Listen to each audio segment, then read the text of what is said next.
Hello everybody, James here. Now, there's a ton of changes happening behind the scenes here at WSI, including bringing on more staff, and we're going to be expanding operations massively over the next 6 months, hence why I haven't made any videos for this channel for several weeks. And I was also in Greece for 2 weeks, getting a tan that the camera unfortunately isn't picking up upon. But enough about my amazing tan. We're here to talk about CM Punk. Now, CM Punk's recent selling out, quote-unquote, of his supposed principles he so fervently espoused over the past 5 or 6 years at least in a tweet to The Miz has been the subject of internet articles and fan vitriol for several days. Now, the reason why it's so much of a big deal for CM Punk to so publicly go back on his apparent firmly held political and social convictions more than other wrestlers is because he is a punk. He is a brand. That is his brand. That is his name. He's a rebel. He is authentic. He marches to the beat of his own drum, etc. All those cliches. And he does things his own way and not a sellout. But it's why Punk remained one of the most popular wrestlers in the past 10 years, despite the fact he was inactive for like 7 of them. So he makes you a believer of him, not just a character, but of him as a person, because he strongly believes in his own convictions. Now, he's not just another wrestler, he is a crusader against the system. And now it just feels like he's another one of them. Like Winston Smith sent down to room 101. He finally returned to society a more compliant person, just as the party wanted. Now, 5 years ago, Punk jumped on his high horse and called The Miz out for accepting Saudi Arabian blood money on Twitter. Now, here's the quote here. "Go suck a blood money covered dick in Saudi Arabia." That's the actual quote. The absolutely crystal clear inference being that any wrestler performing in Saudi Arabia is accepting a morally dubious payoff by selling out their Western liberal values. Now, in fact, the year before that, CM Punk went on a podcast.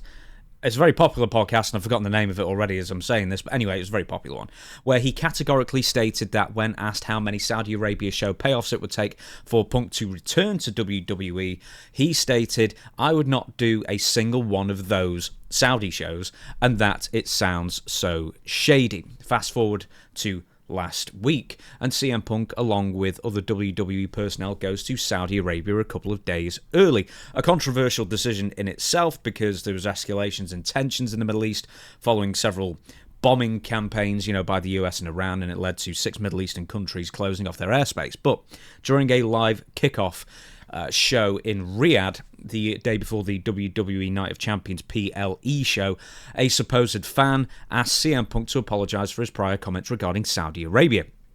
CM Punk then said that the tweet he sent The Miz was sent in anger, and that blood money covered dick in Saudi Arabia line absolutely did not mean that Punk hated Saudi Arabia, or that that tweet had anything to do with criticising the Kingdom of Saudi Arabia whatsoever, when it obviously did criticise Saudi Arabian money just as much as it criticised The Miz for accepting the booking. Now, Punk then took a photo with said fan, and Punk's PR redemption tour was underway. Now, we don't know if that was a genuine fan or a plant, but it sure seemed a little bit iffy or convenient, or whatever you want to say, that WWE then showed that apology video to the that same interaction to the Night of Champions audience the next day, in order, I imagine, to soothe tensions and quell any backlash that CM Punk might have experienced. Now, Punk was still mostly booed, by the way, at least at the beginning, but on the John Cena retirement tour, where Cena was meant to be a heel, but everybody loves him just more than he did even before, that was always likely to happen anyway. Now, the storyline leading up to the Night of Champions show also hinted at this, of course, with the clear inference being that CM Punk hated Saudi Arabia or didn't want to go there, but was so desperate for a WWE title shot he'd follow John Cena anywhere to challenge, even Saudi Arabia, which he publicly criticised. Now, of course, WWE or CM Punk or John Cena couldn't actually say that on television because overtly expressing those sentiments would highlight TKO's own moral dubiousness, in dealing with the Saudi regime for so many years despite numerous protestations. Now, CM Punk is making grovelling apologies to the people of Saudi Arabia for his past tweets, and his boss, Triple H, is praising CM Punk for supposedly maturing and owning up to what was framed as a past indiscretion, telling Saudi reporters at the post-PLE presser that he was incredibly proud, quote, of CM Punk. All that was missing was CM Punk sitting on the floor and Triple H scruffling his hair and calling him a good boy. Now, a couple of years earlier, CM Punk wore a trans rights t-shirt on AEW television and held up similar signs in support of the LGBTQ plus communities. So why is Punk now happy to work for a regime where, although not strictly codified, homosexual activity is still punishable with up to and including death? Those two core belief systems are entirely incompatible. Now, I'm sure a lot of wrestlers actually hold similar sentiments as CM Punk does that still appear on the Saudi shows, but the reason that Punk is rightly being criticised more than others is because he is more outspoken and more forthright about his social and political beliefs. But if Punk had worn that pro-trans t-shirt at Night of Champions in Riyadh last weekend, consider this, the least he could expect is to be forcibly deported and probably not fined, imprisoned or flogged. So something changed in CM Punk to bend the knee and apologise to the Saudis. Is it money? Most likely. And I'm not talking about Punk's personal bank account here. I'm sure he already has more money than he could reasonably spend in 5 or 10 lifetimes. But I'm talking about TKO's money here. So Punk could well have been pressured from corporate bigwigs that the Saudis were unhappy with Punk's previous public stance on the Kingdom of Saudi Arabia and demanded a retraction, lest WWE lose their $50 million per show gig that they are so fond of. And CM Punk seems to like it in WWE these days, so I'm sure he would rather his tenure go as smoothly as possible, especially if one day he wants to run NXT, as he's said in numerous interviews.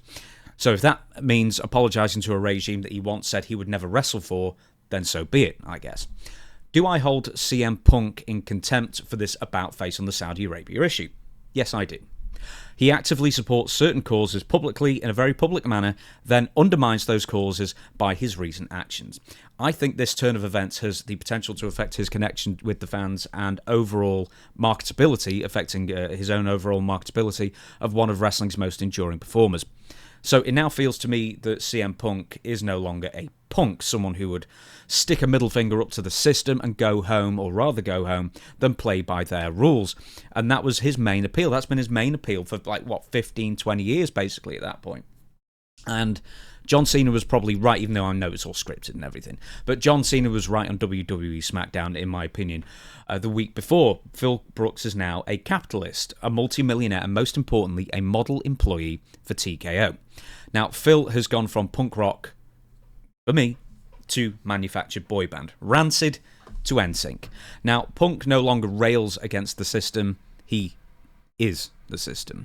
Punk doesn't owe anybody an explanation, by the way, but I do find it a disappointing turn of events and something that I'll have in the back of my mind the next time Punk is dropping one of his Man of the People style pipe bomb promos. But there is a silver lining here. There is one thing left for CM Punk to do, and at this point, and that is, I believe, turn heel. CM Punk can become Triple H's corporate champion. Punk can wear the suits. He can cover up his tattoos. You can even have Stephanie McMahon manage him for all the difference it would make, and it would probably make a lot of difference in a positive way, at least for his character development. But also, it would make Drew McIntyre right about him. It would make Seth Rollins right about him these last couple of years. It's almost like when Hulk Hogan finally turned heel and Bobby Heenan got all the other commentators to admit that he was indeed right all along. Then a couple of years down the line, you can have the redemption arc storyline where CM Punk rediscovers his roots. He casts aside the shackles of corporate oppression and have one more run at the top, including, I'm sure, a WrestleMania main event before he retires. Time heals all wounds, as The Miz found out when Punk apologised to him a couple of years ago when he re-signed with WWE. So CM Punk, so publicly selling out his values to be TKO's new corporate puppet, quite frankly, might be the greatest thing to ever happen to him and the fans if WWE wants it that way. If you enjoyed this video, please consider subscribing, and I'll try and update more than once a month.